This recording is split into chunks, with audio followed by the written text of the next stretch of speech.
함께 2월의 말씀 히브리서 11장 1절로 2절 말씀을 암송하시면서 주님 앞에 예배자로 나아가시겠습니다. 믿음은 바란 것들의 실상이요 보이지 않는 것들의 증거니 선진들이 이로써 증거를 얻었느니라. 아멘. 찬송가 467장 높으신 주께서 낮아지시는.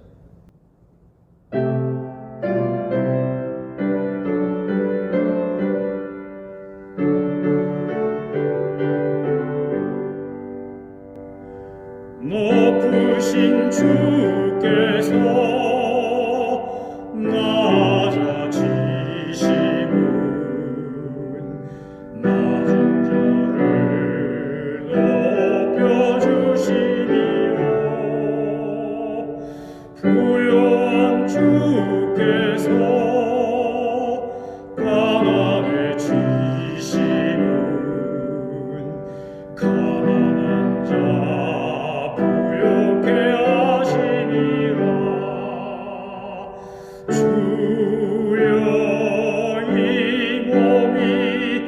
무슨 말씀 드리리까. 나의 작은 옥합을 주님께 드립니다. 거룩한 주께서 겸손하셔서 제자까지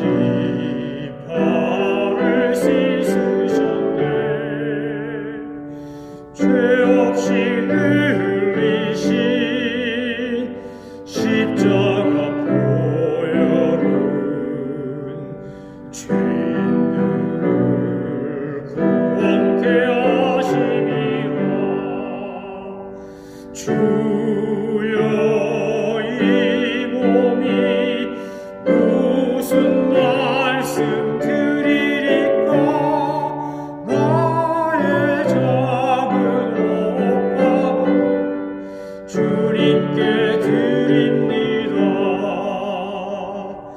십자가 지시고 속죄한 되문 우리들을 구원하시며 감당기 어려운 그 크신 사랑을 깨달으며 따르게 하시리라. 주여 이 몸이 무슨 말씀 드리리까. 나의 작은 옥합을 주님께 드립니다.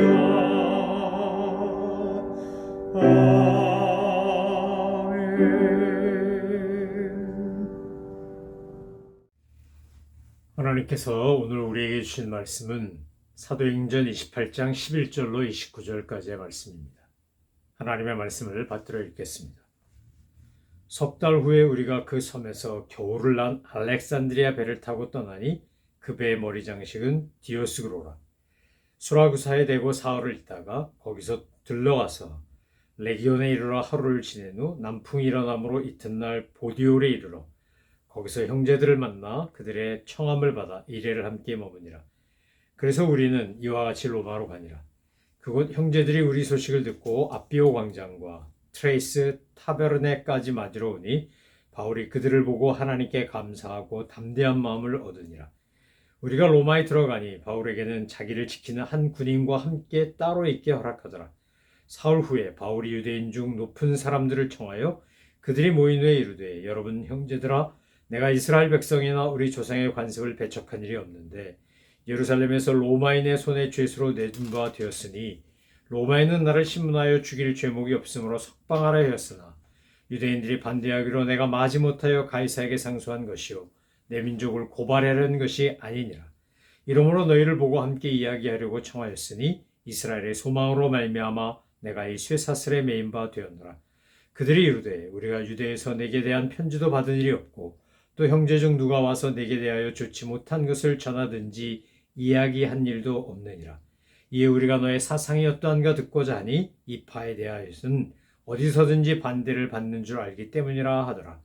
그들이 날짜를 정하고 그가 유숙하는 집에 많이 오니 바울이 아침부터 저녁까지 강론하여 하나님의 나라를 증언하고 모세의 율법과 선자의 말을 가지고 예수에 대하여 권하더라.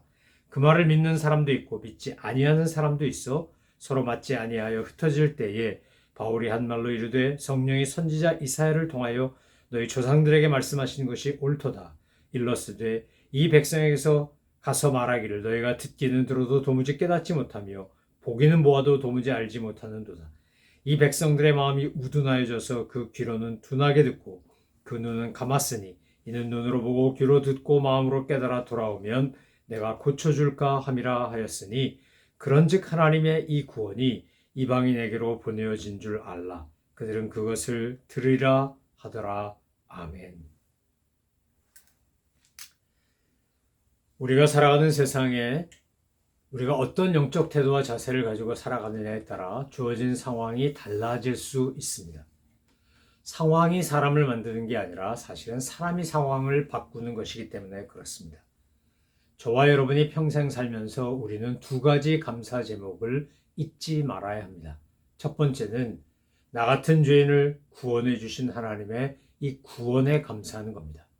감사의 수많은 내용 중에 가장 으뜸은 구원받은 것에 대한 감사입니다.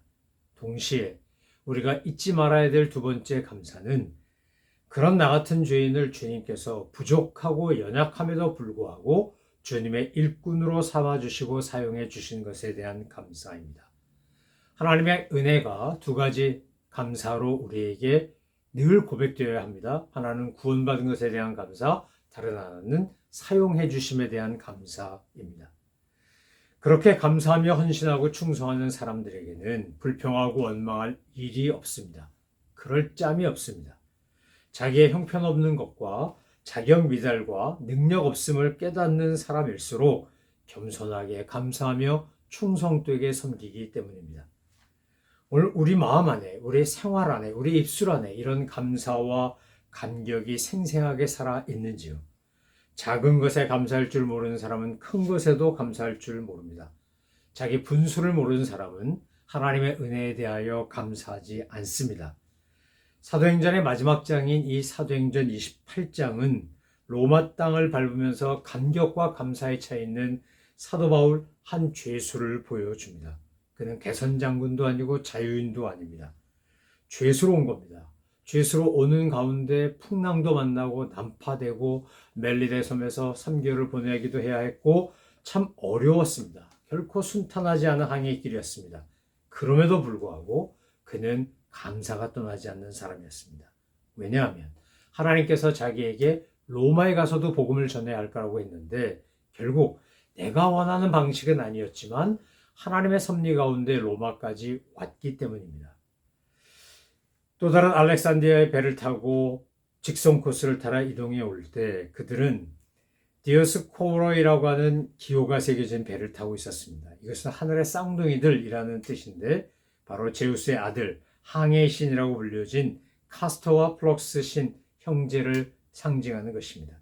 뱃사람들은 이 신들이 보호자라고 여겼기 때문에 그 신들의 기호가 세워진 배를 타고 항해하기를 좋아했습니다. 바로 그런 배를 타고 시첼리 섬을 지나 이태리 반도를 끼고 북쪽으로 항해하여 나폴리만에 있는 보디올, 지금의 포르투갈리에 도착한 것입니다. 그리고 육로를 통해 이제 로마로 간 겁니다. 로마에 가면 개선 장군들이 승리하고 돌아올 때 사람들이 그 길가에서도 막 환호하며 맞아주는 이 포rum 아비라고 하는 데가 있습니다. 아비오 저자거리가 있습니다. 로마 다운타운 중심으로부터 남동쪽으로 약 40마일 정도 떨어진 거리에 있는 아비오 저자는 광장으로 시작합니다. 이 광장은 로마의 감찰관이었던 아피우스 클라우디오가 주전 312년에 이 도로의 일부를 만들었다고 전해집니다. 바울은 개선 장군이 아닌 죄인이었으니까 이 거대한 돌로 된 길을 걸어서 지금 어디까지 온 거냐? 새 여관, 그러니까 트라스 타버네라고 하는 곳까지 도시를 지나 그 도시를 지나 로마로 들어오는 겁니다. 그런데 하나님께서 이 아비어 저자거리에 마치 개선 장군이 올 때 그 시민들이 나와서 환영하는 것처럼 하나님의 사람들을 보내어 사도 바울을 환영해 주고 계십니다. 사도행전 23장 11절에서 분명히 하나님은 예루살렘의 가이사랴에 이렇게 죄수가 되어서 구금되어 있는 그 바울에게 약속하시지 않았습니까? 담대하라. 내가 예루살렘에서 나의 일을 증거한 것 같이 로마에서도 증거해야 하리라 하신 말씀. 이 약속의 말씀을 붙잡고 사도 바울은 믿음으로 이 고난을 견디며 로마까지 온 것입니다. 여러분, 오늘 우리에게 필요한 것은 사실 위로와 용기입니다. 하나님이 우리에게 주시는 위로와 용기를 받을 때 우리는 힘을 얻습니다. 위로가 필요 없고 용기가 필요 없는 사람은 세상에 아무도 없습니다. 누구든지 하나님이 주시는 위로와 격려와 용기가 있을 때, 용기를 북돋아 주실 때 우리는 힘을 얻게 되어 있습니다. 하나님은 하나님의 방법으로 우리에게 위로하시고 용기를 북돋아 주시는데, 격려하시는데 가장 많이 쓰는 방법은 하나님의 사람들입니다. 하나님을 사랑하고 주님의 사람들을 사랑하는 사람들을 통해서 우리는 위로도 받고 용기도 얻고 격려도 받습니다. 뿐만 아니라 저는 저와 여러분이 그렇게 위로하고 격려하고 용기를 주는 사람으로도 살아가시게 되기를 소망합니다. 위로받고 격려받고 용기를 얻는 것으로만 만족하지 마시고 내가 누군가에게 위로하고 용기를 주고 격려한 사람이 된다면 얼마나 감사한 일이겠습니까? 우리가 가지고 있는 것이 얼마 없어도 우린 얼마든지 다른 사람들에게 축복의 통로가 될 수 있습니다. 뇌성마비 시인인 송명희 시인의 시 중에 이런 내용 기억하십니까? 나 가진 재물 없으나, 나 남이 가진 지식 없으나, 나 남에게 있는 건강 있지 않으나, 나 남이 없는 것 있으니, 나 남이 못 본 것을 보았고, 남이 듣지 못한 음성 들었고, 남이 받지 못한 사랑 받고, 나 남이 모르는 것 깨달았네. 그래서 그는 노래합니다. 공평하신 하나님이 나 남이 가진 것 없지만 나 남이 없는 것 갖게 하셨네. 그가 뇌성마비로 불편하지 않았다면, 그랬다면 하나님의 사랑과 은혜를 더 깊이 깨닫고 보고 듣고 느끼지 못했을지 모릅니다. 그래서 그는 자기에게 있는 이 불편함을 도리어 공평하신 하나님이 남에게 없는 것 내게 주었다고 노래하고 있는 겁니다. 여러분, 저와 여러분이 맞닥뜨리고 있는 상황들, 형편들, 처지가 결코 녹록하지 않고 힘들 때 우리는 무엇을 바라봐야 하는 것입니까? 우리 눈에는 무엇이 보이는 겁니까? 바울은 죄수의 신분으로 로마에 들어왔지만, 그러나 그는 그 활동에 제약이 있고 어려움 속에서도 역사하시는 하나님을 보는 겁니다. 하나님의 놀라운 방법을 보는 겁니다. 하나님의 섭리와 도우심을 경험하는 겁니다. 그래서 15절 이하에 보면 사도 바울이 보여주는 영적 태도가 나오는데 그것은 바로 15절에 이렇게 나옵니다. 우리가 로마에 들어가니 바울에게는 자기를 지키는 한 군인과 함께 따로 있게 허락하리라. 자, 원래 바울은 어떤 사람입니까? 바울은요, 굉장히 아웃고잉하고 엑스트라볼트인 사람입니다. 그러니까 1차, 2차, 3차 선교여행 다닐 때 보면 배 타고 다니고 걸어 다니고 낙타 타고 다니고 그랬을 겁니다. 그러면서 그 넓은 지역을 열심히 돌아다니며 전도하던 사람 아닙니까? 선교하던 사람이지 않습니까? 근데 그가 이제 군인과 함께 일종의 가택 연금 상태가 돼가지고 행동의 제약을 받고 있는 겁니다. 그런데 그곳에서 하나님은 이제 어떻게 하는 겁니까? 사람을 찾아가는 게 아니라 사람이 찾아오게 만드십니다. 원래 사도 바울의 선교 전략은 제일 먼저 도시에 가서 회당에 가서 유대인들에게 먼저 복음을 전하고 이어서 광장이나 거리 같은 곳에서 복음을 전하는 거였습니다. 그런데 이제는 착고에 채워진 채로 있기 때문에 그렇게 할 수가 없습니다. 감시병도 있습니다. 그 상황 속에서, 가택연금 상황 속에서 하나님은 반대로 역사하시는 겁니다. 바울이 사람을 찾아갔는데 이번엔 사람들이 바울을 찾아오게 만드시는 겁니다. 여러분, 좋은 신앙이란 감사하는 신앙입니다. 장미꽃도 감사하고 장미꽃의 가시도 감사하고, 환경과 조건은 똑같지만 천국은 감사촌이라고 그러고 지옥은 불평촌이라고 하지 않습니까? 상황과 조건은 똑같다는 겁니다. 근데 천국은 감사한 사람만 있고 지옥은 불평하는 사람만 있다는 겁니다. 하나님의 배려에 감사할 줄 아는 사람은 감사의 자기 확장자가 됩니다. 내가 감사를 더 증폭시킬 뿐만 아니라 다른 사람들에게도 감사를 전하는 사람이 됩니다. 오늘 우리의 초점을, 우리의 시각을 감사와 기쁨과 감격과 하나님의 섭리에 맞춰야 합니다. 그러면 내게 주어진 상황은 변함이 없는데 내가 변해서 상황이 변하기 시작합니다. 참 놀라운 방법입니다. 바울은 로마에서 선교의 최종 목적지로 삼았던 로마에서 전혀 자유가 없는 죄수가 되었지만 로마 선교를 향한 하나님의 섭리와 계획이 어떻게 했다는 겁니까? 로마 감옥에 있는 바울에게 사람들이 찾아오게 했을 뿐만 아니라 더 나아가서 옥중서신이라는 걸 통해서 감옥에 갇혀서 쓴 서신이라는 의미의 옥중서신 아닙니까? 옥중서신을 통해서 놀라운 복음을 전하는, 기쁨을 전하는, 감사를 전하는 주님의 거룩한 역사를 일으키십니다. 여러분, 사도 바울이 로마서 1장에서 로마를 가기를 간절히 원했던 이유를 이미 잘 묘사하고 있는데, 첫 번째는 신령한 은사를 나눠주고 믿음을 튼튼히 세우려고 하는 것, 두 번째는 복음을 전하기 위해다. 이렇게 얘기했습니다. 바울이 로마 갈 때는, 처음에 그렇게 꿈꿀 때는 1차, 2차, 3차 선교여행한 것처럼 자유의 몸이 돼서 자유롭게 돌아다니며 사람들을 만나서 신령한 은사도 나누고 믿음을 든든히 세우고 복음을 전하려고 했을 겁니다. 그런데 막상 로마에 올 때 그는 죄수의 몸으로 온 겁니다. 하나님이 주신 비전도 맞고 미션도 맞는데 방법이 다른 겁니다. 여러분, 우리가 여기서 시험 들기 딱 좋습니다. 그런데 이 시험에 빠지지 않고 시험을 이기고 하나님의 섭리와 뜻을 이루는 방법은 뭐라는 겁니까? 방법에 집중하지 말고 하나님의 계획하신 섭리에 집중하는 겁니다. 주님은 로마에 가서 복음을 전해야 되겠다고 말씀하셨지 사도 바울에게 이런 방식으로 이렇게 내가 로마에 갈 거라고 하신 적이 없습니다. 여러분, 방법에 관한 한, 수단에 관한 한 우리가 하나님을 전적으로 믿고 그분이 역사하시는 것을 신뢰해야 합니다. 어떤 때는 내가 생각한 게 최선의 방법일 수도 있지만 아닐 때도 있습니다. 우리는 사실 제한적인 인간들입니다. 우리가 갖고 있는 경험과 지식이라고 하는 건 한계가 있습니다. 그런데 하나님의 방법을 온전히 믿으면, 하나님의 섭리를 온전히 신뢰하면 내가 가지고 있는 방법과 계획과 경험을 뛰어넘어 하나님이 정말 신기하고 놀라운 방법으로 역사하신다는 겁니다. 아까도 말씀드린 것처럼 첫 번째 하나님의 방법이 뭐였습니까? 사람을 찾아가는 것이 아니라 찾아오게 한 거였습니다. 그리고 바울이 묶여있기 때문에, 제한되어 있기 때문에 그는 더 철저하고 엄격하게 자기 자신에 대하여 확고한 믿음의 우선순위를 따라 살았습니다. 만약 이상한 헛소문이 나거나 잘못된 말이 퍼져도 바울은 이것을 변명하거나 해명할 기회조차 없습니다. 사람을 만날 수도 없습니다. 나가서 돌아다닐 수도 없습니다.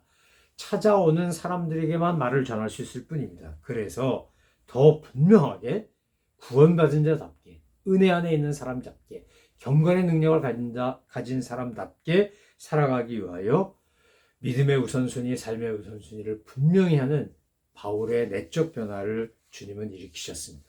세 번째, 이제 바울이 로마에 머무는 동안, 그곳에 있는 동안에 찾아오는 사람 만나는 거 외에는 할 수 있는 게 없으니까 아까 말씀드린 것처럼 옥중서신이라고 하는 문서 선교에 집중하게 한 겁니다. 로마 군인들이 번갈아가며 교대하며 사슬에 묶어서 그가 자기가 로마인에게 결박된 것이 아니라 그리스도께 결박된 그리스도의 종이라고 표현하면서 자기가 절해야 되고 섬겨야 될 최고의 권위자는 왕이 아니라, 황제가 아니라 하나님이심을 분명히 하면서 편지를 써내려가기 시작합니다. 그래서 그 고난 중에 사도 바울은 빌립보서, 에베소서, 골로새서, 빌레몬서와 같이 정말 주옥과 같은 바울 서신을 써 내려간 것입니다. 그리고 그것이 전달된 겁니다. 구술하면 받아줬고 하는 방식이었지만 어쨌든 간에 그렇게 해서 이제 주님이 바울에게 이 세 가지 방법, 찾아오게 하고 더 철저하고 엄격하게 경건의 훈련과 삶을 살게 하고, 그리고 서신을 통해, 문서 선교를 통해 복음을 확장시키시는 하나님의 방법과 은혜를 보여주는 것입니다. 사랑하는 성도 여러분, 오늘 우리에게 주어진 상황이 내가 원하는 게 아니고 자유도 없고 힘들고 어렵다고 낙심하거나 포기하지 마십시오. 하나님께서 쓰시는 방법, 하나님이 사용하시는 수단은 우리의 생각을 뛰어넘는 것이고 우리의 상상 저 너머에 있는 것입니다. 하나님께서 어떤 상황, 어떤 조건에서든지 얼마든지 역사하실 수 있다는 걸 믿으면 우리는 주어진 상황 속에서도 늘 감사하며 살 수 있습니다. 사랑하는 성도 여러분, 오늘 저와 여러분이 감사가 떠나지 않는 입술, 감사가 떠나지 않는 마음, 감사가 떠나지 않는 생각이 되어서 주님 앞에 정말 감사로 예배하는 사람들 되기를 소망합니다. 그리고 나에게 기회를 주셨을 때 우리가 그들에게 복음을 전하고 하나님의 사랑을 전하는 겁니다. 더 철저하게, 더 온전하게 진리를 따라 살고 경건하게 살기를 구하며 노력하는 겁니다. 그리고 내 고난의 한복판에서 나의 옥중 서신을 써가는 겁니다. 내가 어떤 일을 겪었는지, 내가 어떤 어려움을 당했는지, 내가 어떤 고통 속에 있는지, 그 속에서 난 어떤 자유와 기쁨을 누렸는지 간증집을 쓰듯 신앙 고백서를 쓰듯 써보십시오. 그러면 그렇게 여러분의 직접적인 경험 그 자체가 사람들에게 복음의 능력을 증가하는 거룩한 도구가 된다는 겁니다. 걱정, 원망, 염려, 근심, 고난, 수치, 답답함, 억울함 그런 게 막 밀려올 때 바울이 로마 감옥에서도 열심히 주의 사역을 감당했던 것을 기억하고 묵상하시기 바랍니다. 그리고 골고다의 십자가와 부활의 주님을 묵상하시기 바랍니다. 그리고 그분들이 우리에게 맡겨주신 사명을 묵상하시기 바랍니다. 그러면 우리에게 주어져 있는 힘들고 어려운 상황을 이렇게 믿음의 눈으로 보기 시작하면 도리어 그것은 축복의 시작이고 은혜의 시작이고 감사의 시작이 되는 겁니다. 오늘 우리의 삶이 구원받은 것에 대한 감사와 사명자로서 사용하시는 것에 대한 감사로 충만해서 그 감사의 넘침으로 인해 내게 주어진 상황들이 바뀌는, 내가 바뀜으로 상황이 바뀌는 그런 은혜를 풍성히 누리시는 우리 모든 믿음의 식구들 되시기를 소망합니다. 기도하겠습니다. 하나님 아버지, 우리의 제약이, 우리의 한계가, 우리의 억압이 도리어 하나님께서 베푸신 놀라운 은혜의 시작이고 능력의 시작임을 깨닫게 하시고 경험케 하여 주옵소서. 감사드리며 늘 감사하는 구원받음의 감사, 일꾼으로 사용해 주심의 감사, 이 감사가 떠나지 않는 저희 모든 믿음의 사람들 되게 하여 주옵소서. 감사드리며 예수님의 이름으로 기도 올려옵나이다. 아멘. 하늘에 계신 우리 아버지, 아버지의 이름을 거룩하게 하시며 아버지의 나라가 오게 하시며 아버지의 뜻이 하늘에서와 같이 땅에서도 이루어지게 하소서. 오늘 우리에게 일용할 양식을 주시고 우리가 우리에게 잘못한 사람을 용서해 준 것 같이 우리 죄를 용서하여 주시고 우리를 시험에 빠지지 않게 하시고 악에서 구하소서. 나라와 권능과 영광이 영원히 아버지의 것입니다. 아멘.